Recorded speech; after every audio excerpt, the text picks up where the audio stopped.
Hello, and welcome to, once again, Mahou Showtime. We are not dead, somehow. Nope, we are still kind of alive. Yes, we've had quite a few plans, none of them worked out. But we're not dead, we're just gonna record stuff when we feel like it, and we feel like it right now. So, since, I think it was in May when we talked about Yuki Yuna, that's a while back, Indeed. time has passed. Of course, Sure things has. have happened in the world, but more importantly, we have seen shows, magical girl shows, and now we just want to chat a bit, freer than last time. Haven't really taken notes or anything. We just want to chat about what we've seen. Yeah, Yeah, this is going to be a pretty laid back podcast about just, giving status updates on what we've seen in terms of magical girls and magical girl adjacent stuff. Asuka's finally gotten around to some shows that I have seen in the past, and I'm eager to hear their thoughts. And we'll go from there. yeah. In general, also some shows that we mentioned last time that I should have both. I mean, I know you haven't seen much of Cardcaptor Sakura, but I have now seen all of it, or well, at least the TV show, right? I've not seen the movies. I've not seen Clear I Cut, mean, but I've seen like 4 episodes and yeah, the first movie, so there's enough there for just a little bit of it, just to yeah, give me an idea of what I'm. Yeah, right. I mean, let's just start with Cardcaptor Sakura, right? Because my sure, opinion sure. is if you've seen the first 4 episodes, sadly, that's like the best part of it, almost. Like there are some real good episodes in between, but Cardcaptor Sakura is like too long. That should have been like a 35 episode show at most. Yeah, I was expecting you to have Yeah, a bit of a contrarian opinion on it, but yeah. I mean, that's a very common opinion for me, right? Like, I think everyone who knows me knows I am gonna say this about shows that are this long, except for Precure, because for Precure I'm used to it right now. And like with Sakura, even 50 episodes would have been better, but there's so many episodes in between where you like want something to happen, but it's like just very isolated. Um, mm, yeah, so the first few episodes are very fun because they're also still like very novel and stuff. But when the same things happen over and over again, and you have I think it's like 12 episodes or like maybe even more of Shaoran being there before he starts warming up to Sakura. So you have just like a full core of Shaoran being a little bitch. Excuse my language, but yeah. I really like what I've seen of Sakura. My whole thing is that I'm really not used to seeing a lot of magical girl shows where it's like, the plot.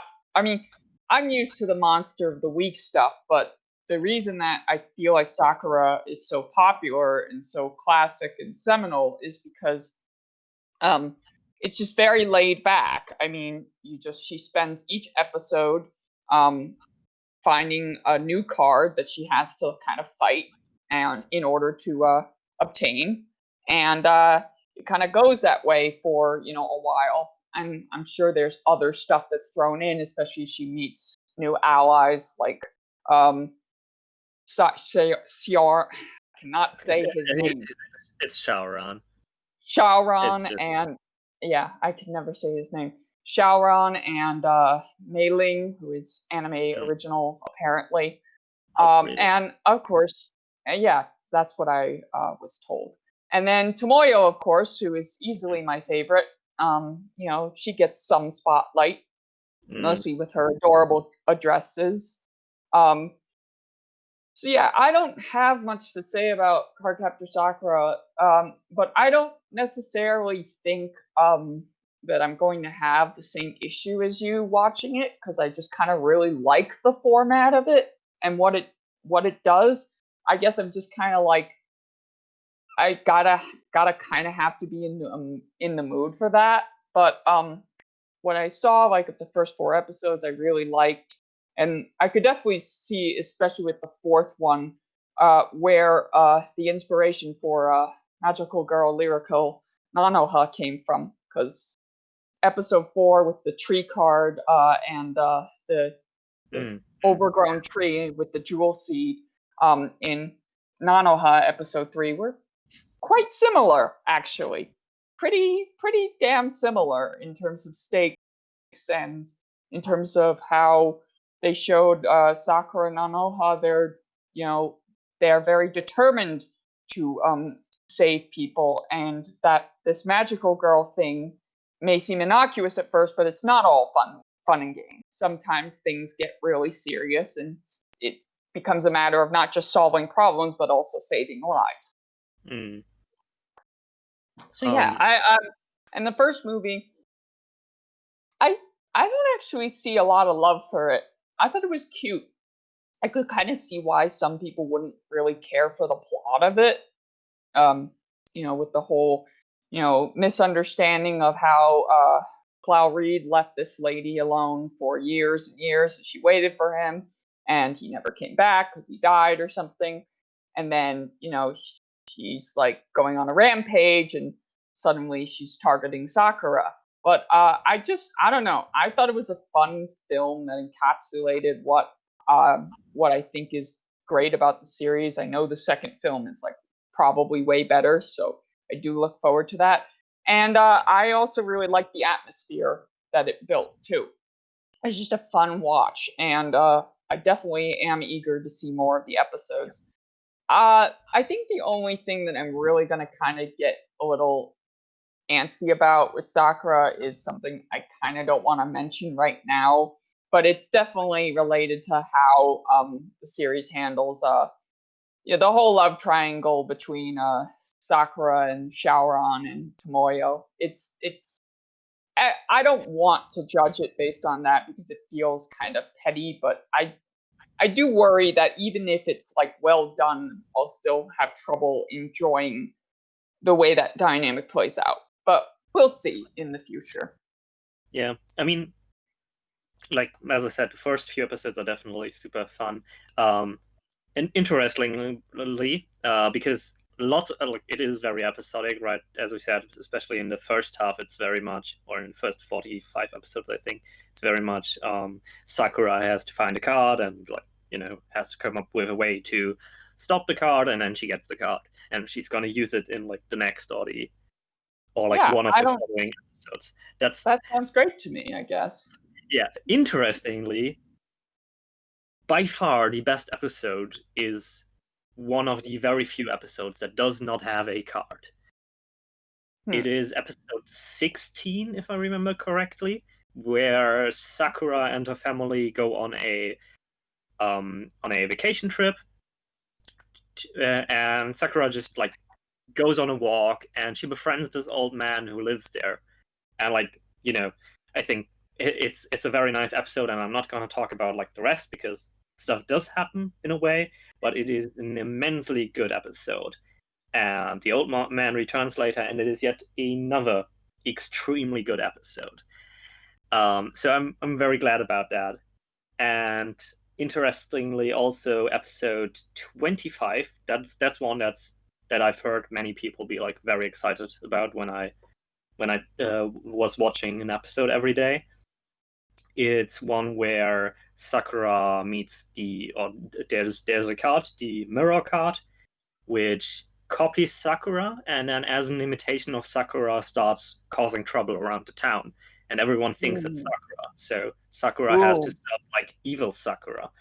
And towards the end of the episode, because like this one's not really like spoiler, like 40 vacation episode, it's like, okay, there's actually a twist that I don't want to spoil. But for this one, it's like she then tries to lure Sakura's brother. What's his name? Toma, I think. Was that his name? Toya. I think it's Toya. Yeah. And she says, yeah, here, I'm Sakura. Here, come with me into the woods. And then she tries to like chase him, to like lure him down a cliff and like hurt him. But Toya is like really good at like sensing spirits. So from the start, he knows it's not Sakura. And then later, because Sakura, who doesn't know that Toya can sense it, uses the mirror card sometimes to like cover for her, right? Stay in bed while I Yeah. go catch a card. And Toya obviously always notices, and he knows like it's not Sakura, and like there's this really cute relationship between Toya and like Mirror Sakura, who like starts crushing on him. It's like just like 3-4 episodes throughout the entire show, but like these small recurring things. That's what I think is really nice about the show. Yeah. Yeah, I'm that's definitely looking forward to stuff like that, and also everything that's going on with Yukito and her mother, and also Ruby Moon, who I'm aware of, and they seem really great too. Clamp, I don't know if you. I mean, definitely by the '90s standard is very progressive. By today's standard, not so much, but there's a lot of there's a lot of stuff about their work, especially in Cardcaptor Sakura, that's very forward thinking, and oh yeah, so that I in some ways I think maybe I don't want to say that's the only reason that it's a classic worth looking at, but it's also just really great to see the kind of representation of characters and ideas about gender and sexuality that are prevalent in what's basically a kids show from the late '90s that still stands the test of time in that way. But yeah, you definitely have a love-hate relationship with the show. I'm definitely going to be curious to see how I think, but I like what I've seen so far, and hopefully after I do a little bit more of other shows, I'll go back to it. Yeah. What I can say is that like as I when I watched it, I predicted it that like after a while the good episodes are gonna stick more than the bad episodes, and like overall I'm just kind of like whatever about the show right now. But Mm. um it's really like I can't tell you any episode I actively disliked anymore. Like I know they are there, but I can't remember which ones it were. While the episodes I liked are really sticking out. Are you glad you watched it at least, since it's such an important work in the genre? Um, I mean, I liked some of the things I saw that were taken in later shows. Like Tomoyo is a very clear inspiration for Yui from Go Princess Precure, who is, if not for Kirara, she would be my favorite character in that show. Mm. Um, so it's very nice to like see the clear parallels. I'm, I mean, like I don't know if I'm saying like it's very good that I watched it, but there's also there's no like I'm not losing anything because I watched it. So yeah, I'm glad I Yeah. liked it. Yeah, I mean, I think even if you're not all that crazy about something, you can respect it and Yeah, the influence that it had on the genre, and you can at least think, well, now that I watched it, I can actually talk about it, and I yeah, can actually, have some insight on why this is such a widely an important work uh, uh, in the magical girl canon. yeah, definitely. And I feel the same. But I do think I'll probably enjoy Cardcaptor Sakura a lot more than you. So, but we'll see in due time. So yeah, we mentioned a bunch of others in that conversation. I know GoPre came up. Hmm. Why don't we switch over to that? Because I did start rewatch. I did start watching that again finally, although I'm not very far in. Uh, I I did manage to get Bill to start a Sunday group watch in the Definitive Anime Chat, the Discord server we're in. And yeah, so we're doing like 2 episodes a week because I really wanted to do GoPre with our friend Marin. So yeah, I don't really have much to say so far, other than I'm really kind of intrigued to see like what Go Princess Precure's thesis on what I particularly feel is already a long-standing theme in the Precure franchise, is this idea of girls get these magical powers from these mystical benefactors, and they become warriors of love and justice. And they protect everything that is light and good in the world from everything that is dark and evil and nefarious.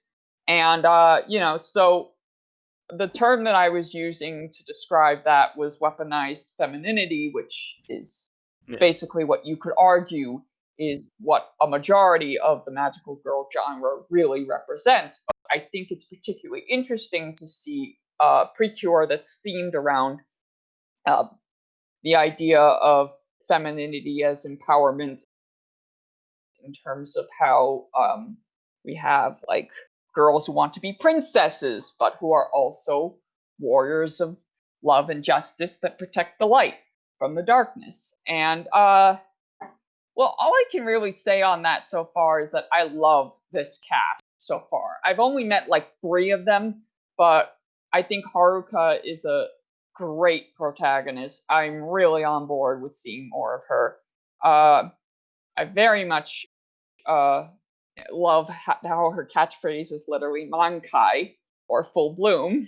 And I had actually forgotten about that because I had seen the first episode like 2 years ago, and I forgot like everything except that extremely awesome fight, and that tension.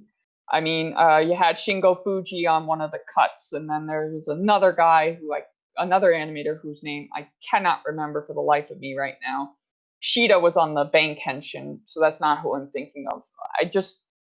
So that fight with the Zetsuborg to protect her new friend Yui, and the interaction with the fairies, I just love the energy that GoPre has. I know a bunch of what happens later, and I'm really excited to get to that and see where this series goes. But I loved the first episode a lot.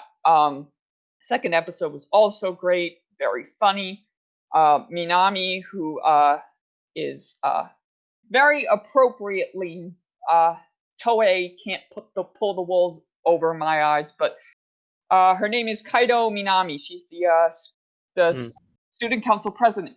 She's so very obviously a reference to Kaio Michiru, or Sailor Neptune from Sailor Moon, because their names are almost identical, and I actually almost thought her name was Michiru because it's that close. But she becomes pure mermaid, just like how Neptune is the senshi of the ocean. So that's you know what they're doing there. And she's awesome.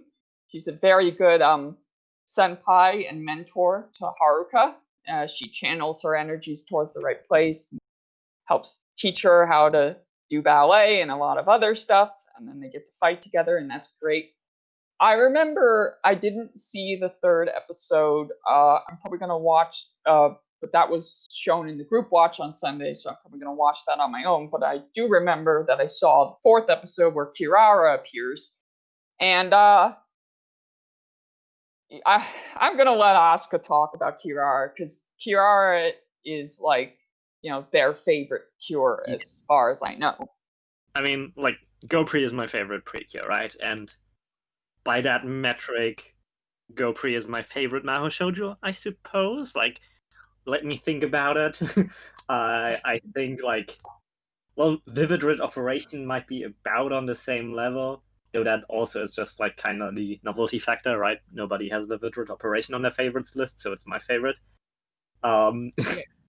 So, GoPre is definitely far up there, and I'm very excited to join the group watch for some of the episodes. I'm planning to be there for episode 7, which is a very good Haruka episode, and then episode 11, the first core finale, is amazing. Yeah, and sorry. And Kirara, all the characters are the main 4 in the first half. Haruka, Minami, Kirara, and Yui, because Yui is very important to the show.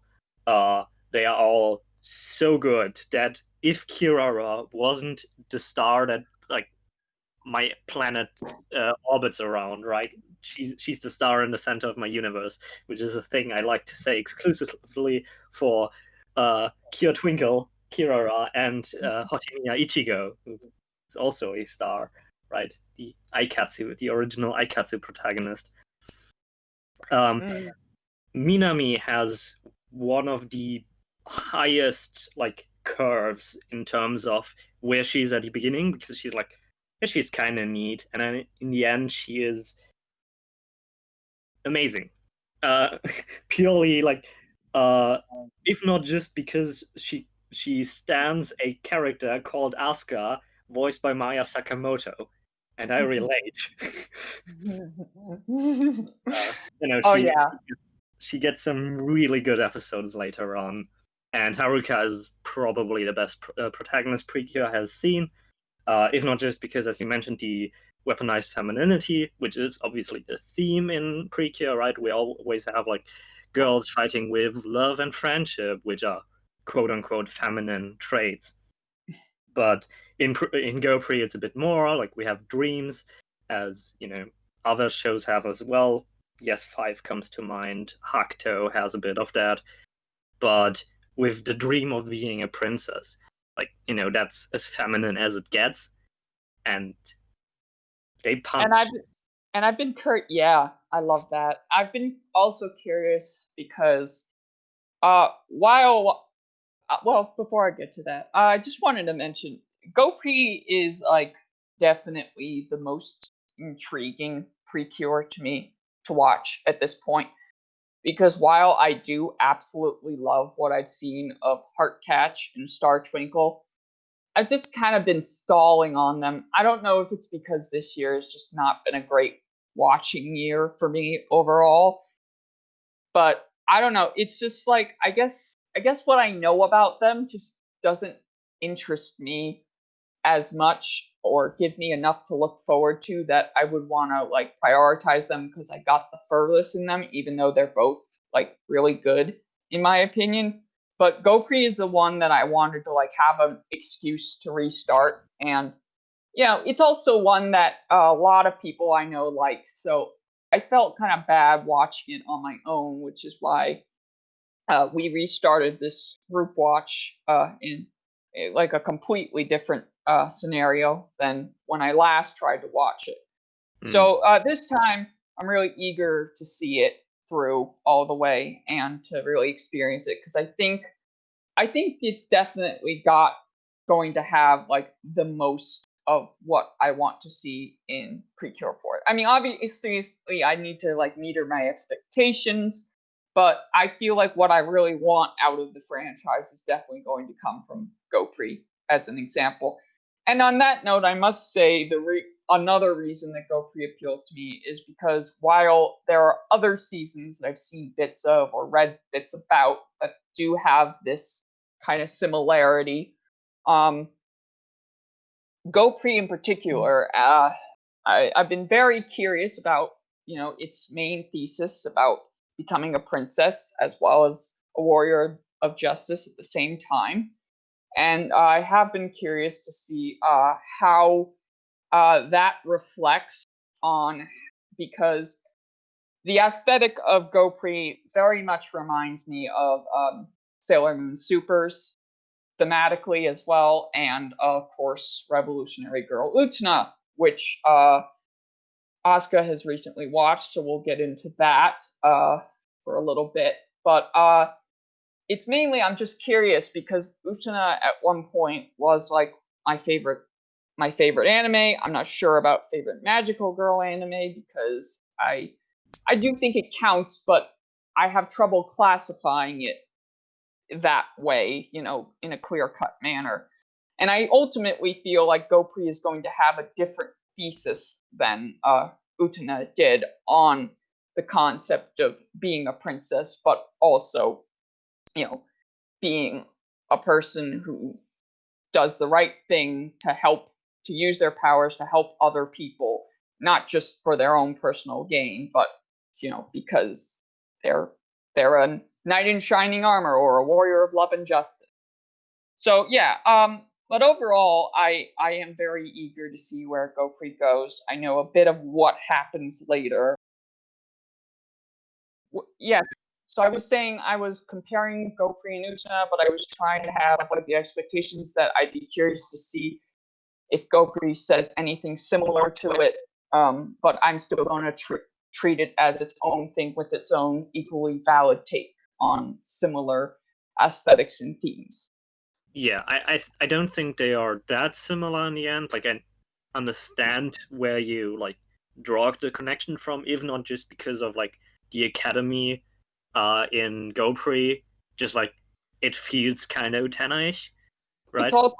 It's also just like the prince at the beginning who Yeah, like yeah, inspires her and gives her the thing. Tanaka and Yeah. Hannah's Prince are like it's go.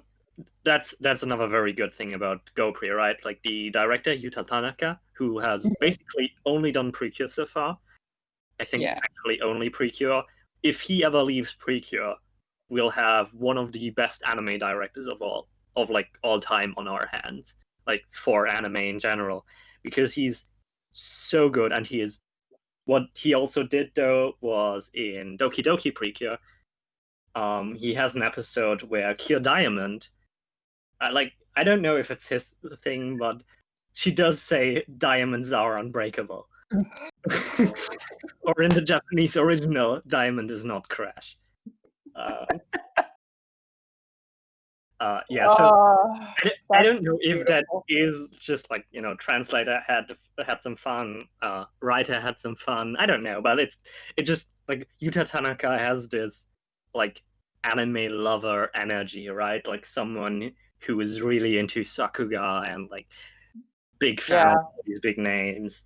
Um, I mean, it really doesn't surprise me that that he likes JoJo, and I assume this episode aired like long before the Diamond is Unbreakable anime, so he probably was a big fan of the manga. And part 4, I think, is actually the most popular part in Japan, mm, which also makes sense. Um, yeah, so it definitely doesn't surprise me, and I am looking forward to those JoJo references in Precure, among other things.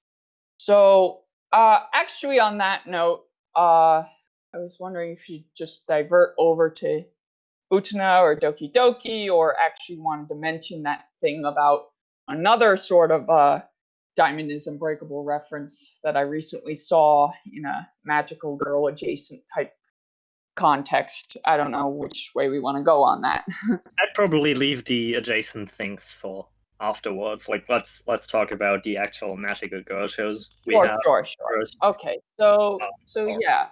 you So know, you mentioned Doki Doki, which you have yeah, watched recently. right. So as I mentioned with Cardcaptor Sakura, around May, like early May, I started a system of like just structuring what anime I watch and how much anime I watch because I wanted to like actually make some progress. So without going too much detail, the end result is that basically every day I watch an episode of Precure. Uh, that's like one of the things on my schedule.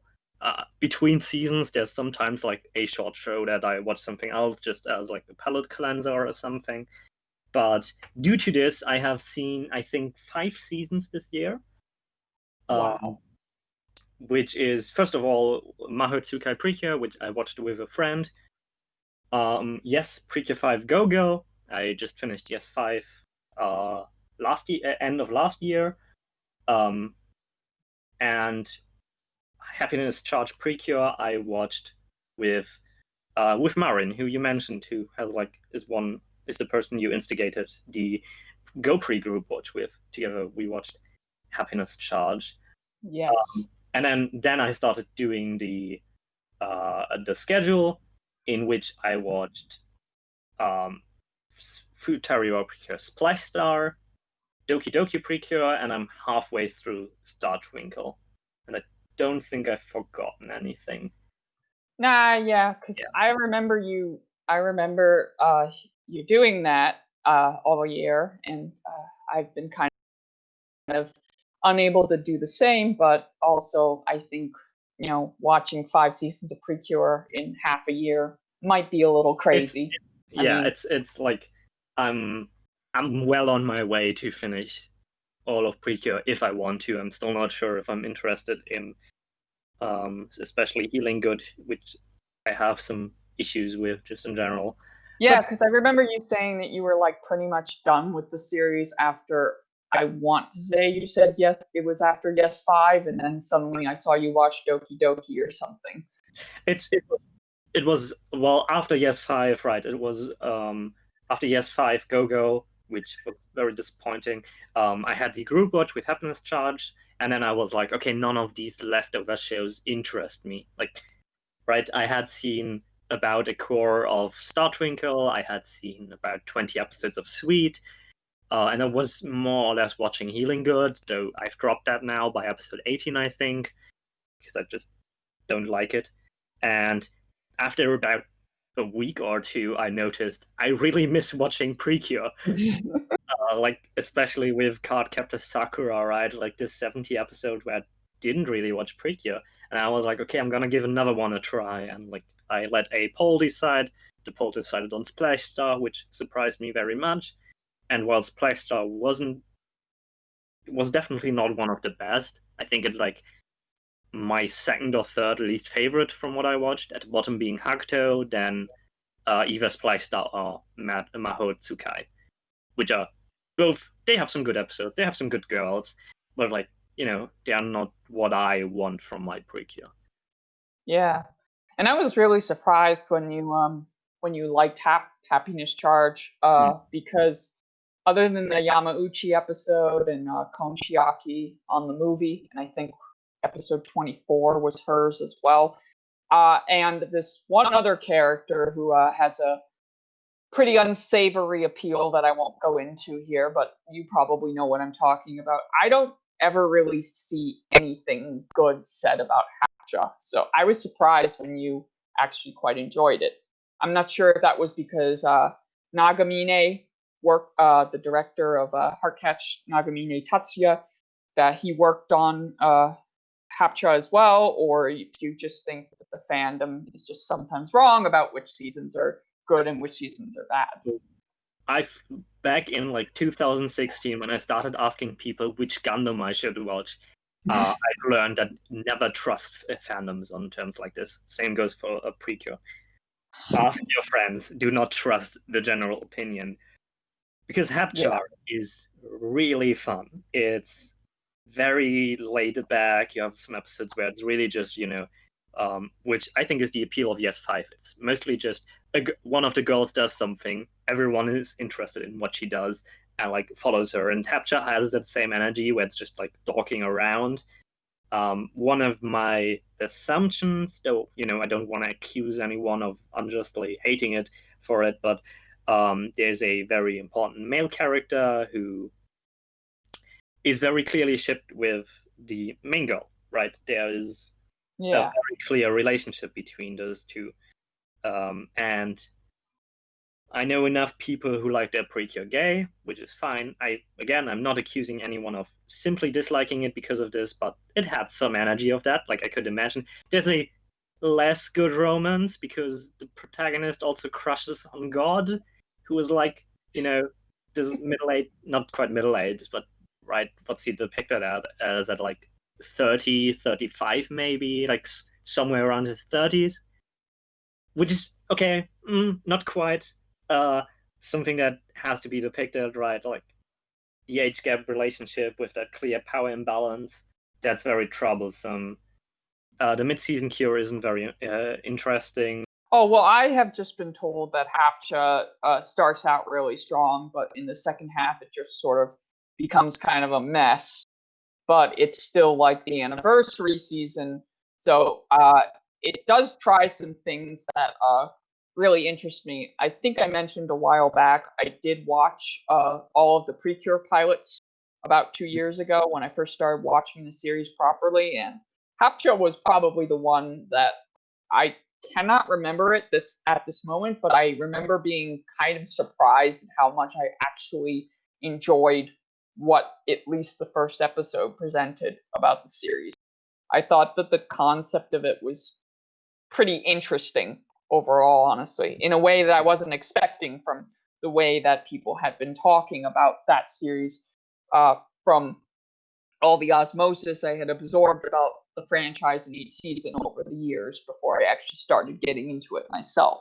That's one I'm definitely going to like trust my own expectations, because I think I'm probably going to. I don't know how long it's going to take or if I'll actually succeed, but I think each season of Precure definitely has a little bit of something for me to look forward to in it, so that I wouldn't want to just shelve one, just watch a handful of the ones I'm most interested in and most certain I'll actually be in love with, and then just like shelve the others. No, I'm not going to do that.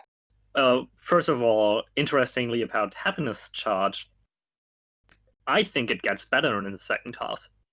And generally, the movie is very much like the Smile Precure movie, which is one of the best Precure movies in my opinion. It's all very fun. I honestly don't understand why people dislike the show so much. Yeah, it definitely sounds like between Smile and Go Pre, Dokidoki and Hapcha get the short end of the stick. But now that you've watched them, you would probably say people should definitely give them a chance. Yeah, I think. Everyone like who's interested in Red, like one of the things why I'm watching Precure again is so I can recommend it to my friends. Because when I watched like the first 3 seasons or something, I was like, hey, that's cool. I think there's something here for everyone, or almost everyone. So I wanted to watch as much as possible so I could personally recommend shows. And Hapcha is definitely one I will recommend a few people. Interesting. Because for one, the Yamauchi episode, director of Cash and Sins, for example. Yamauchi, for those who don't know, Yamauchi Shigeyasu is a very prolific director. He's worked at Toei for a long time. He probably is most famous for his work on DBZ and Saint Seiya and Ojamajo Doremi, but he also did Futariwa episode 48 and an episode. And I think he storyboarded Futariwa 43. Right, that was his, yeah. Of the best looking like original Futariwa episodes, at least. Right. So he boarded I think the second to last or actual last episode of the first Precure series. He did an episode of on Hapcha, as I've mentioned. He did Caster and Sins. He's also did an episode on Moaru Penguin Drum and 2 episodes in Shinsekai Yori. You probably have seen his work somewhere, even if not on Precure. He's very good. He's very prolific. He has a very distinct style. From what I've seen, which is Cash and Sins and Penguin Drum and HappinessCharge, he has a very recognizable, unique style as well, like the way he does visuals. And his Hapcha episode is also one of the best episodes of Precure. It's about the mid-season cure getting confessed to by a boy in her class, and then of course being unsure what to do with being confessed to. They go on a date, and the bad guys crash the date, and she has a very nice character moment. And it looks amazing. Like, one thing I always love about Precure is when the directors, this a thing that Yuta Tanaka does a lot, that Yamauchi did here, that Igarashi does in his one Futariwa Precure episode, is like using shadows a bit better and like, flat colors. And that Yamauchi does that amazingly here. There's a kind of it's hard to explain, but from what I've seen of his stuff, and I do think in some ways it actually influences Heartcatcher's aesthetic, because Nagamine Tatsuya also worked on Doremi, so I believe if he's not a student of Yamauchi, they have definitely crossed paths and influenced each other in some ways. But I do feel, and this is actually, believe it or not, something that also shows up in the first episode of Symphogear, because Ito Tatsufumi, who was the director of season 1 and has recently passed away, may he rest in peace, great animator. also worked on a bunch of the Toei shows that Nagamine and Yamauchi were on, like Dragon Ball Z, Doremi, Sailor Moon, etc. Well, Yamauchi wasn't on Sailor Moon, but I digress. Anyway, the thing that I notice about Yamauchi's stuff or Yamauchi style stuff is when there's like a really dramatic scene, there's like this really fading pinkish light that sort of comes on screen, and it's like it sort of just kind of distorts its surroundings a bit. It feels very surreal and like the atmosphere is changing. Like, I'm not sure how to describe it, but it's something very noticeable in his Shinsekai Yori it's episodes. It's something very noticeable in Heartcatch and in Simple Gear first season premiere, even if it's like just a coincidence or just, you know, it's something that you see in his works that is like other directors who've worked with him have clearly taken on, and it's a really cool look. It's like it really just kind of sets the tone of what's happening in that scene with that weird pinkish lighting that's just trying to cover the screen. And just, I mean, like in the cases of like Simple Gear and Shinsekai Yori, when it happens is like, you know, it's basically during like a scene where a character appears to be, you know, in the process of dying or something like that. So which with Simple Gear doesn't actually happen. That wasn't Yamauchi, but it's still there. And I think Heartcatch's first episode had a similar sort of vibe to it. Yeah. Again, you can really see the Yamauchi and like some of whatever people would take from Yamauchi. You can see that in HappinessCharge 32. 43 is another episode that was very good, but that's not Yamauchi. So HappinessCharge, it's very good. Like, again, the Yamauchi episode is the clear standout here, but the second half in general is good. Oh, my main reason for watching Dokidoki initially was just basically Regina, but there's definitely been some other reasons to watch it that I'm very keen about. I think the aesthetic and the theme of the series is one I'm pretty interested in. It also, I guess the fact that it's not like a really beloved season is just like kind of makes me curious as to what it did that upset people or just kind of went against the grain of what people expected from Precure. But I also heard it's actually a very plot-heavy season, that there's like not a lot of filler or not a lot of like seemingly extraneous side plots with the people that the characters meet and help, especially when the monsters come in. I heard it's a pretty plot-involved season, which some people didn't care for. Yeah, Dokidoki is definitely the most Precure. Like, if you imagine modern Precure, like I am the most Precure classic Precure is probably Futariwa, and with that I count like everything that's more like, you know, just two girls. But if you go into a handful of girls, color-coded, fighting evil with love and friendship, then Dokidoki is the most fundamental of those shows, which means it's not very exciting. And if you get bored of it, then, you know, you get bored of it. But it just doesn't really do anything wrong. And as you say, it's very plot-focused, especially in the first half. There's always something happening with, like, the main plot, even if just a little. And later you have some just about the characters. Side characters aren't important at all, though.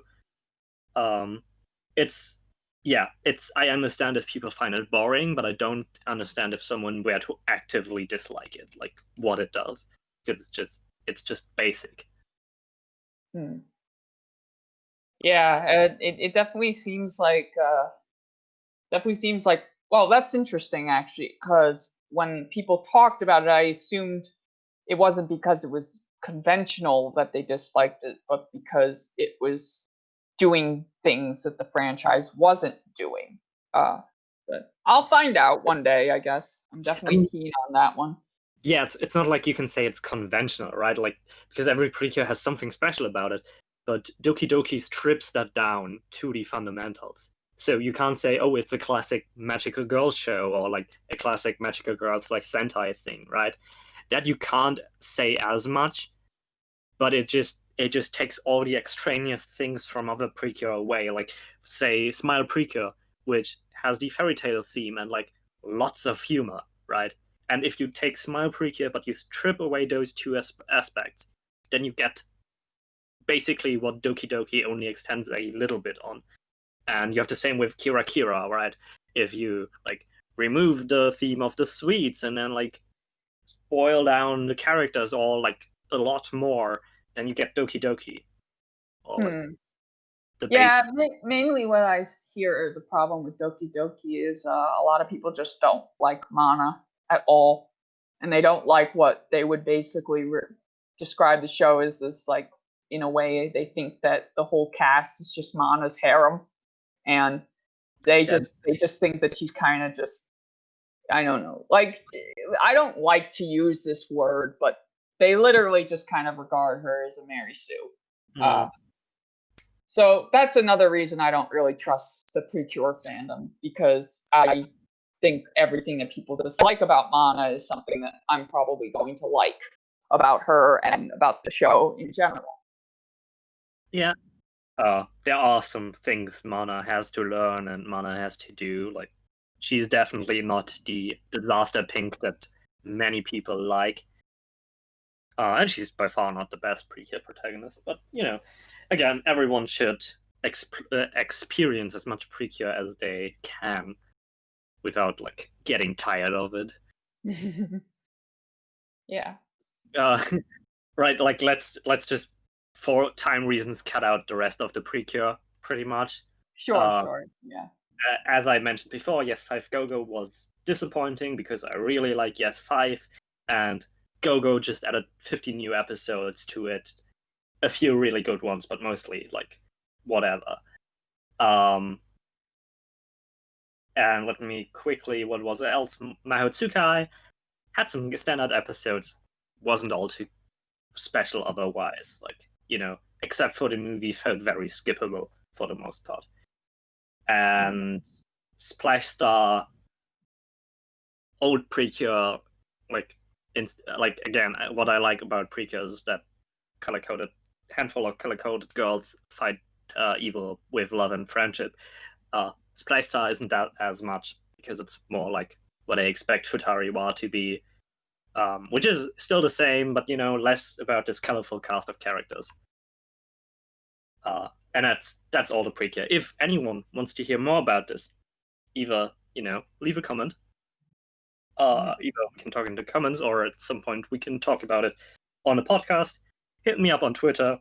I guess we'll have to wait on talk about Star Twinkle, because you got a little bit past me, but you'll probably end up finishing before me. Like I said, I didn't say much about it, but I do like that season so far. I feel like it kind of got the short end of the stick because it was right after Hugto, which got a lot of hype and praise for it. And I don't know, I'm actually enjoying it a bit more than what I saw of Hugto. I'm not sure what you think, and I think we should wait until I get to the part that you have seen by now, because you are a bit ahead of me. But right, yeah, I think you definitely need to get to uni before you can like really talk about the show, because in my opinion the show got like way better as soon as uni was introduced. And like next time we talk about this, maybe you've seen some more by then. Maybe I'll have finished it. Yeah, we'll see. Who knows when we'll record one again. And then finally, also, I watched all the movies for those shows. Star Twinkle movie is exceptional. It's Yuta Tanaka. It focuses almost entirely on Lala instead of Hikaru, which is interesting. And it is absolutely good. Absolutely. Yeah. Right? It's not the Hard Catch movie, because the Hard Catch movie is just purest art, but it's very damn good. And I also watched all the crossover movies. All of them. So many crossover movies. They all like quite middling or bad, honestly. But the Mahou Shoujo Precure movie, which is a musical, that one's Oh, that it's sounds great. they just start singing, and there's a horse with a top hat, and it's amazing. It's all Oh, the Precure until then are there. Is it all? I think, yeah, not all of them like do much because most of them are locked away for most of it.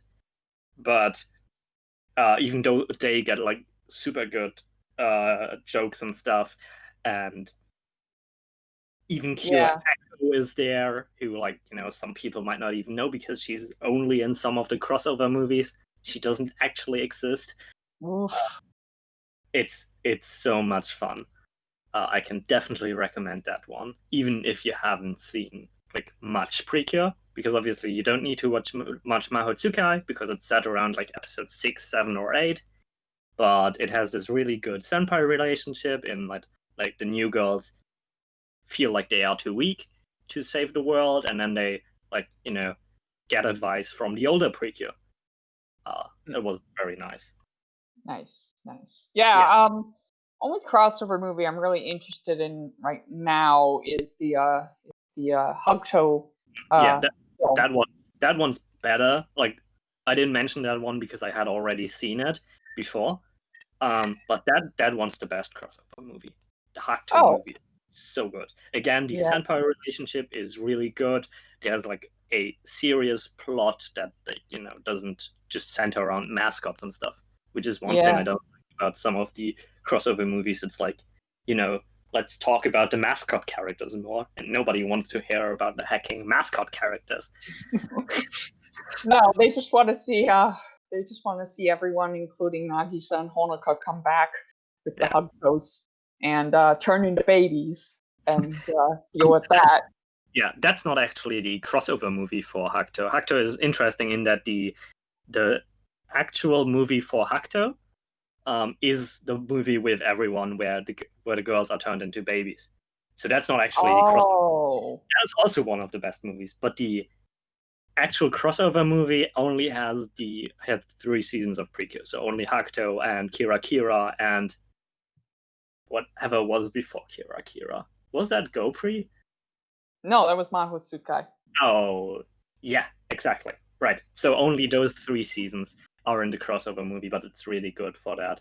And then the actual Hakuto movie is like the big thing that even Mhm. like gets it even seeps into the main show in Mm. that all the Precure also appear in 2 episodes of the main show. Yep, that's very cool. I definitely think before I continue Hugto, I'm definitely gonna like watch a few more seasons first because I feel like I would enjoy it a bit more that way. But we'll see. So yeah, that's basically it. I'm Precure. I Yeah. think the only other thing I wanted to add was I am very eager to see the Star Twinkle movie because you like Tanaka Yuta so much, and he does seem like one of the best directors of the franchise. But also, when they were billing the film about being about Lala, they said it was like the saddest of all the Precure Oh, films. I mean, the Mahou Tsukai movie, which is also by Yuta Tanaka, is also very sad, but also like Yuta Tanaka is very good at sad Precure. His smile, one of his smile episodes, which is like the just before the mid-season finale, just has all the cures. Do we actually want to save our friend the mascot, or do we just like want to give up and go home because we cannot defeat the bad guys? It's Ooh, heart wrenching. Um, damn. Yuta Tanaka, he did Hakuto episode 4, which is the episode where, damn, what's her name? The yellow one? Homare. Yeah, where Homare Yeah, that episode fails to hit. become a Precure. That one's just, ouch. Oof, Yeah, ouch, my feelings, right? And then he that's did episode 15, which is about Lulu, like, having to, like, Lulu being confronted with, hey, you're not actually their friend, you are evil, right? Like, it's not the actual episode where that like comes out, that where everyone finds out that Lulu is actually one of the villains. But leading up to that was Yuta Tanaka as well. He is so good at sad Precure. That's good. Oh, Yeah. he did episode, wait, so he did episode 16, 15 or 16? 15. Okay, 15. And then after that is the arc, which is like, still good, but it's also literally Setsuna's arc and fresh again, from what we've talked about in the past. Yeah, approximately. Like that's it's very generalized, but that's why I don't like Hakuto, because just that's fresh again. Yeah. Yeah, we had that discussion. Yeah. We'll definitely have that again in more detail when I've actually seen both seasons at another point. But it's we have actually watched things other than Precure. Yes, though, that's good. Yeah. Do you have anyone you want to mention? Or Sure. So we did mention you did see all of Nanoha, right? yes. Was that before May or after? I keep forgetting. I think no. I finished Strikers shortly after we did our podcast on Yuki Yuna. I think like not that Yeah. long. Okay. So yeah. Definitely early So we May. did mention at the beginning of this that Cardcaptor Sakura has clearly was an influence on Nanoha. I have not finished Lyrical Nanoha or seen all the anime out, but I have seen a good chunk, at least, to talk about some of it with Asuka. But they have seen all the TV series except Vivid and Vivid Strike at this point. So I've seen the main Nanoha things that are actually about Nanoha, right? Yeah. Because I think Vivid is about like other characters instead.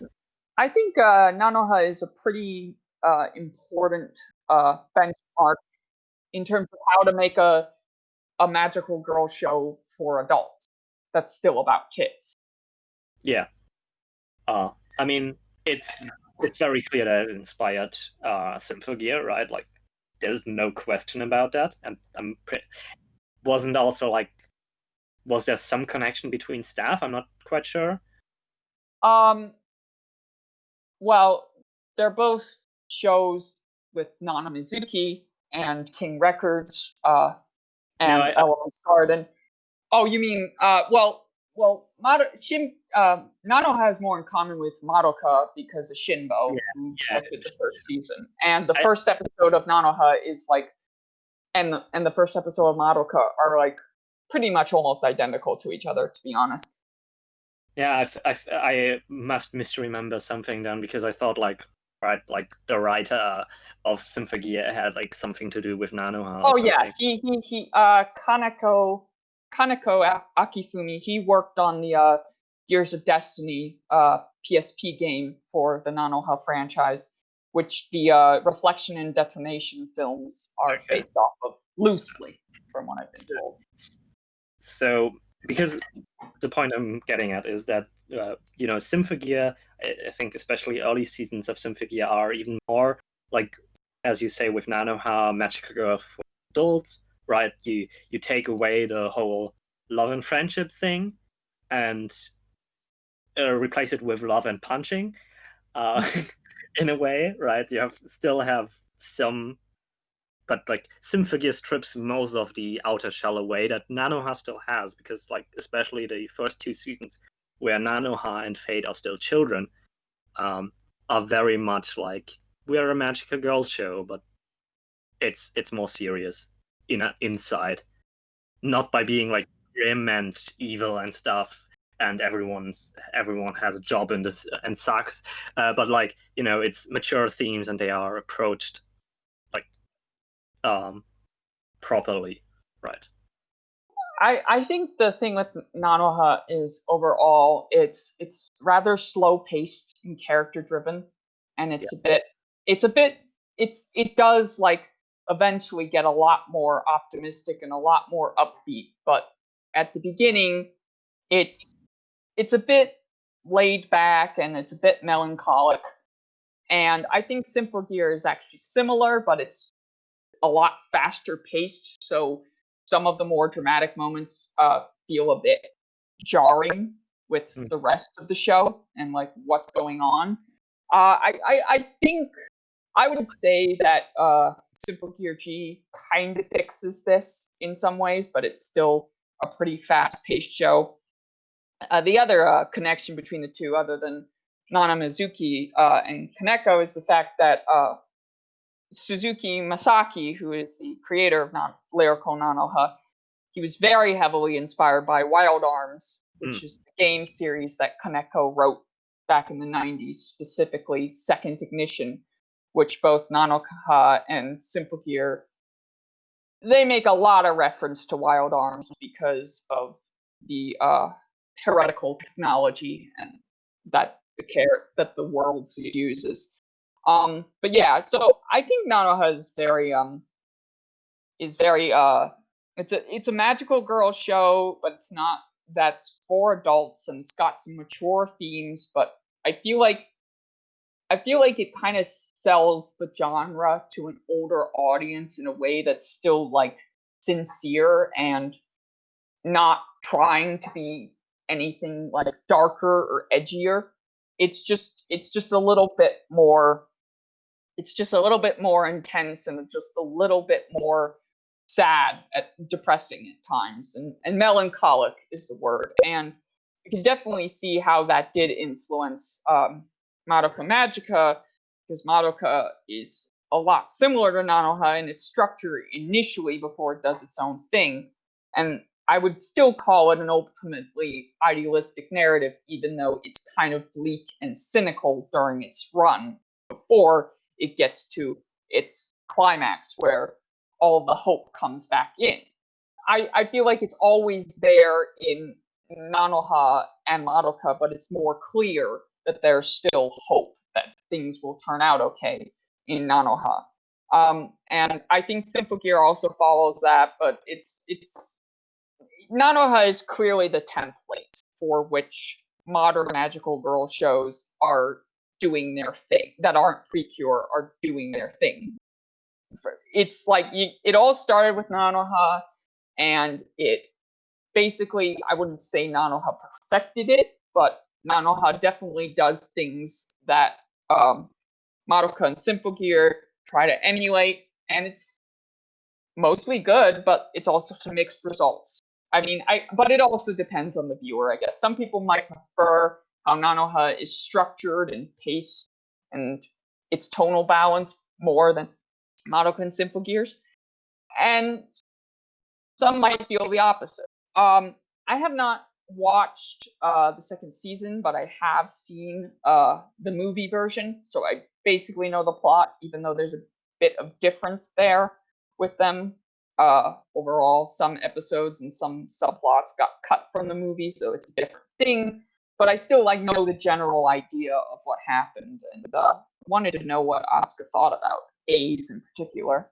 So, I mean, I watched Ace a while back, right? Like, this year I actually only watched Strikers, and my big problem with Nanoha is that it's honestly very forgettable. Like, while watching for every season, while watching it, I had a good time. I really liked what it did, and half a year later, I can't tell you what happened anymore. It's similar for Strikers. I still remember what happens, but I can't tell you what happens each episode specifically. So Ace is definitely the best season, I think. It just like Fate actually being on Nanoha's side. I do like what the first season does with Fate, which is, the same thing Symphogear does with Chris, who I like a lot. Yeah, Ace is, and then Hayate is, with her gang of knights who are all very cool characters and fun to watch. It's pretty neat. That's, again, I don't really remember much, but I can say it is pretty neat. Yeah. And Strikers gets like kind of a bad rap from the fandom. I don't really know all the reasons why, but and I mean, some reasons are petty, like the fact that Nanoha and Fate are adults, but then it's also that they're actually not the main characters anymore, and there's a huge cast and strikers, and the plot is structured in sort of a way that's like kind of like, you know, it's about what goes on in the Time Space Administration Bureau, and then it's about whatever Nanoha and Fate are doing alongside that or something. Yeah, it's definitely like it definitely tries to grow up with its audience, which I think is good because there's enough shows that Yeah, don't, for real. right? So I'm pretty sure that was like the intention behind it. So we actually have more of this workspace thing, as you mentioned, even though it is magical warfare workspace business, magical bureaucracy.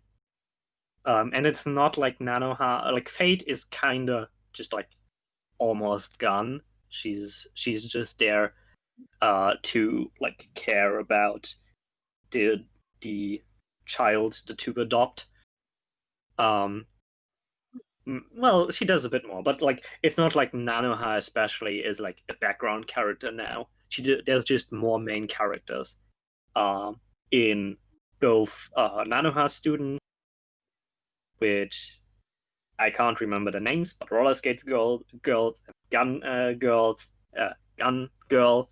Oh, the two like big central characters, and then I there's remember Ario and Karo and Subaru and Tayana. I believe I got at least 3 of yeah those names Tiana right. and Subaru. Right.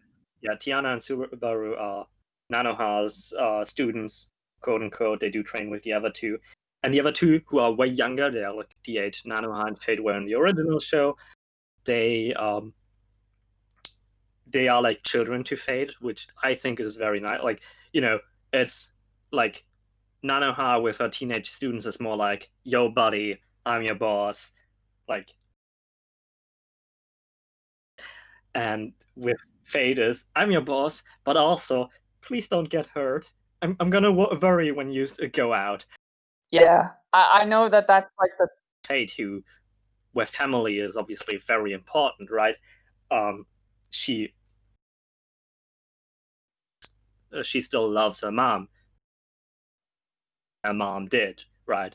But at the same time, she loves her adopted mom, who is like the commander from the first season, who at the end of that show is like, yeah, I'm gonna adopt you, so you have like a happy life growing up. Um, and so she's always trying for children to be happy. Works really well. She's a very good mom. yeah. I like Lindy a lot, And for then sure. I think the big problem with Strikers actually is that the pacing is very off. It's again very slow at times. Then it tries to accelerate and doesn't really fit all the characters into its 25. I think 25 26 episodes. or something. 26, yeah, 26. Um, so it's bit all over the place in that terms. In that term. But do you think it's still worth watching if you've seen, like, at least the first 2 seasons or movies?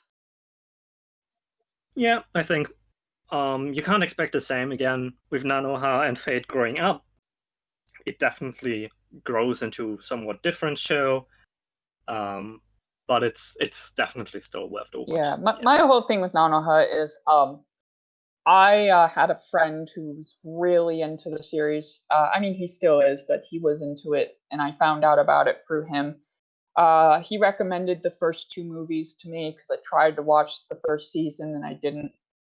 I don't know, maybe it was the dub, but I didn't get very far. I loved the first 2 movies. I found out that the TV series was different, but strangely, I never really felt compelled to actually, like, watch it because I Mm. don't know, I was like I just felt like even though they were different, I liked the films, I liked what they made me feel, I liked the characters, and I just felt satisfied with the story that was told in them.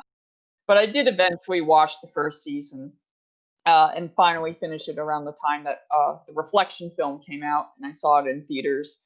And the first series is definitely a lot better, especially for the character work with Nanoha and her arc, which is, again, very similar to Sakura's, but it's also very different in terms of how she deals with her friends having a big fight, and she wants to intervene, but she doesn't want to hurt them, and it you don't get really a sense of who Nanoha is and why this idea of becoming a TSAB mage, or even just this magical girl going around helping this magical talking ferret find these extremely dangerous heretical relics that can alter the natural world around them to catastrophic degrees.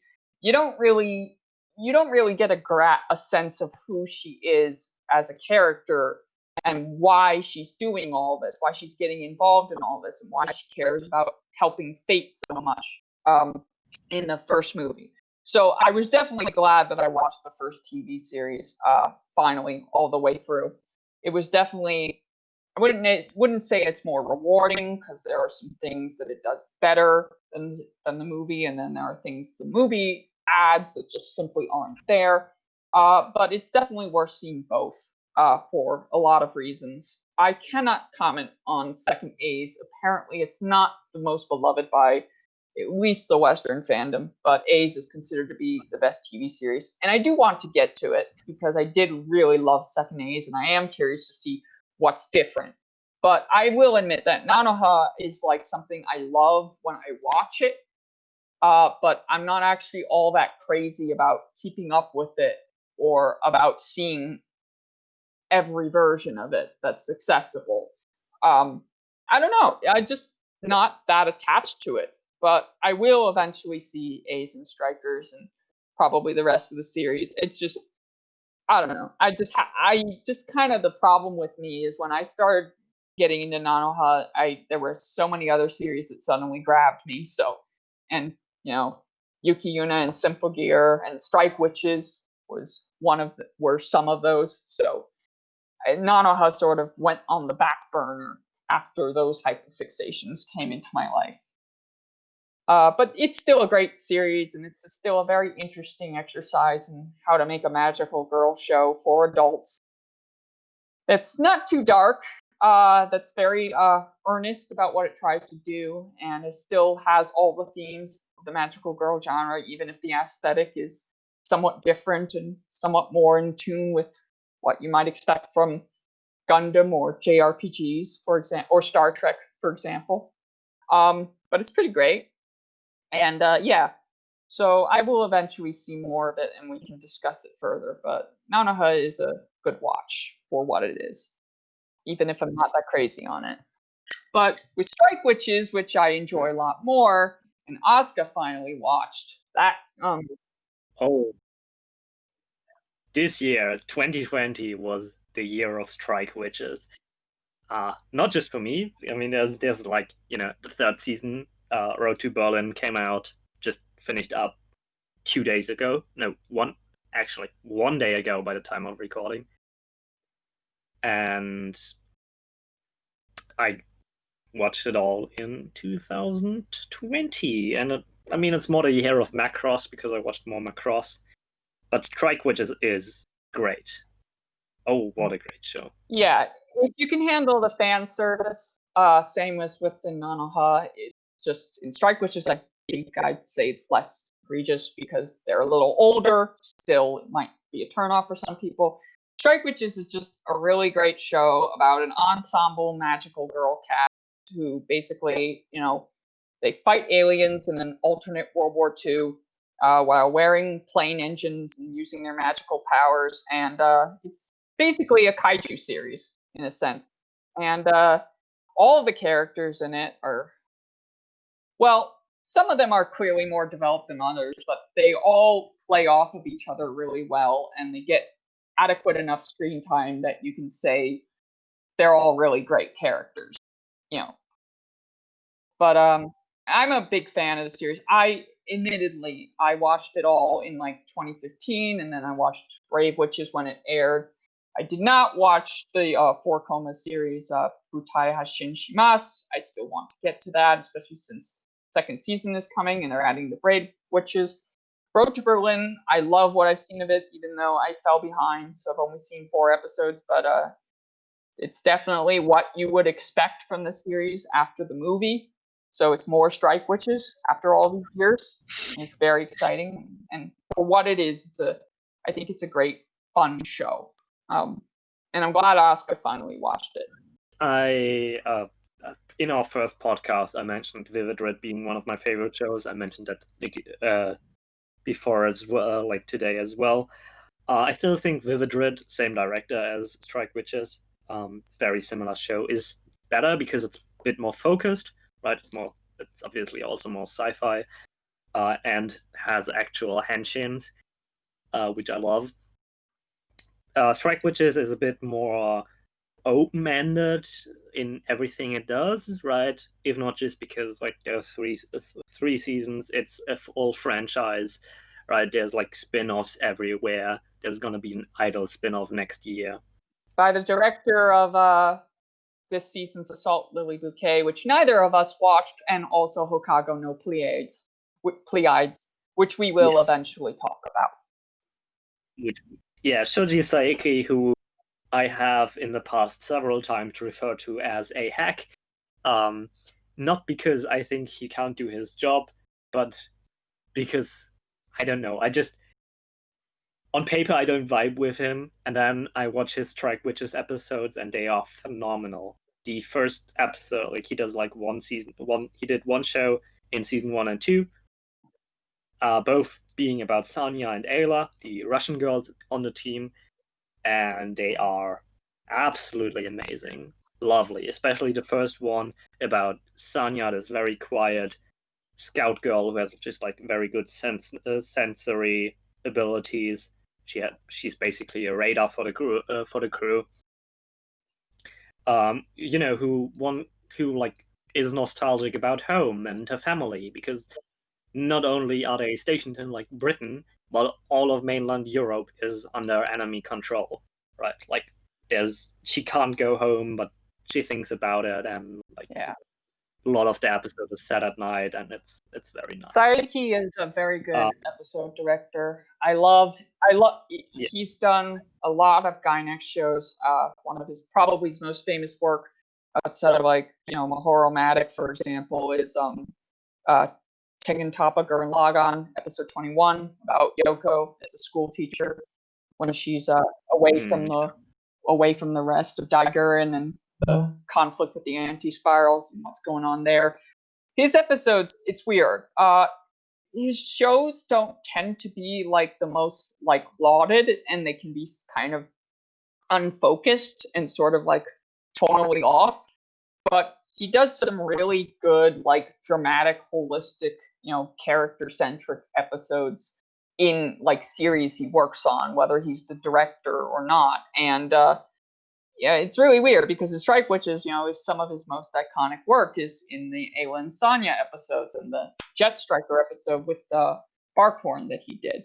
But and he also boarded the episodes 6 and 11 of Review Starlight. Didn't direct them, but he boarded them, and those are pretty distinctly him in some ways. And I really like those as well. But episode 6 was Kaoruku and Futaba, right? Yes. Yeah, okay. Then I remember that correctly. Which, we'll talk about Review Starlight a bit in the later parts when we talk about Utena, because I also watched that. But that was my favorite episode of that show. So, Yeah. Saeki is... He, again, as you say, he's really good at episodes. I really don't like Pleiades. I've mentioned that before a few times. But also then there's like that one episode about Nanako, the violet girl who like is on her own, travels to the end of the solar system, and while she's not a very social person, suddenly gets very lonely, and it is a really cute and beautiful episode. So yeah, Saeki is good, and his Strike Witches episodes are definitely big oof in like a positive way. So Yeah. So Luminous Witches, which is we don't actually know what it's going to be about. Even from what I know of the lore, it's all I know is it's idols, and it might be similar to something like Sora no Woto. We'll see. It's going to be fun. It's going to be fun, and it's probably going to have another very lovable cast. And Saeki's definitely done some of his best work on Strike Witches, and it was a shame not to have him on Road to Berlin because he was on Assault Lily, but having him on Luminous Witches is nice because he's done a lot of work at Shaft that's really kept him in the spotlight after going back and forth between Gainax. So we'll see what happens, but I'm very excited for the Strike Witches franchise lately. It's one that I've been into for a long time, and I forgot really how much I loved it until I started watching season 3 because it's like, yeah, and for what it is, and I know it's not everyone's cup of tea, it's the kind of thing I definitely want to see from a magical girl narrative about fighting kaiju and about with an ensemble cast that each get their own focus episodes, or each couple gets their own focus episode. Yeah, and again about like that whole lots of panty shots in that show, of course, but it's very like a daisical about that. Like it's the panty shots aren't there for horny reasons. Like it doesn't really feel that way. Like there's at least one boob episode per show or something. The newest season has one where all the girls suddenly grow massive tits and get obsessed about it. It's really bizarre in a way, but it's like not like, you know, trying to appeal to people by being horny, and that's very interesting. It's just kind of in the show's identity. Yeah, So it's like you kind of can't have fan service. You can't have Strike Witches without fan service. And I mean, some of it is a bit, too much, but there's some, for the military history nerds who understand like the concept of how these girls have to wear these plane engines, and you can't really wear loose-fitting clothing while you're around machinery like that. And it's set in an alternate version of the end of World War II, when the bikini was invented as a method of female expression for all the women who were working in the factories while the men were away at war. And then they came back from the battlefield and they were like, we don't want to give up our jobs. And the bikini was one way of just wearing like clothes that allowed them to express themselves. And that was like the advent of the first wave feminism movement. And so, yeah, the whole idea of Strike Witches with the not wearing pants and they're only ever seen in their panties or their bloomers or their swimsuits or even just like tights is like, it's a fashion statement in their world. But I guess it's also like, the camera, like in addition to the justification that they shouldn't wear pants, while they're wearing these plane engines. It's also like, I don't know. Sometimes it's not like always like this. Sometimes it just literally is like crotch in your face sort of thing. So I could get why that might be uncomfortable to someone. But there are still times when the camera is clearly filming the girls as jet planes, as they're supposed to be, modeled after, if they're supposed to resemble. So it's sort of like, it makes sense the angles that they're filming them at, because they are trying to emulate like World War II fighter planes, like in orbit and in the midst of battle. Sometimes it is too, lascivious or in your face, but it just kind of works. Like it is a kind of double-edged sword, I think. It's like, for what the show tries to do with its setting and with its aesthetic, and what you understand about the practicality of the girls' actions and maneuvers. It works. And then there's the stuff that's just like, it's fan service, so you love it or hate it. if you can't stand seeing girls who are underage, though, I mean, it's a tentative recommendation, but it is a fun show if you can look past that. And I'm sure Vivid Red is very, very similar, since Takamura Kazuhiro is definitely one of the more standout X-Gainax directors, at least in terms of these two shows that he's helped create. Yeah, I mean, Vivid Red is even more, as you mentioned, like a kaiju show, because they have one point they need to defend and monsters that come towards it. It's basically Strike Witches, but Neon Genesis Evangelion. Please watch Vivid Red. Honestly, we've been recording for like 2 hours. In the time you listen to this, you could have watched Vivid Red. Yes. Well, especially for those Kono Megumi docking tensions. Those are special. Yeah. Both if you like gay stuff, both if you like Super Sentai colors, and if you like good animation. Yeah, I mean, if you ever wanted to fuse with your girlfriend to defeat God, I have the show for you. But well, it sounds like I should get to Vivid Red one day. It's so much fun. It's really like dumb in the same ways that Strike Witches is, right? Like, sure, the thing with like they can't wear loose clothing, it's an explanation, but it's just right. It's not quote unquote a good explanation. It's just sure, let's run with it. In a way, like he could have found another way, but they didn't. And Vivid Red has the same energy. But what Strike Witches actually does better than Vivid Red, especially in the third season, the third Road to Berlin, which, as I said, just concluded, the production quality is amazing in comparison for Road to Berlin to like prior Strike Witches. And this season really focused on the relationships between the girls.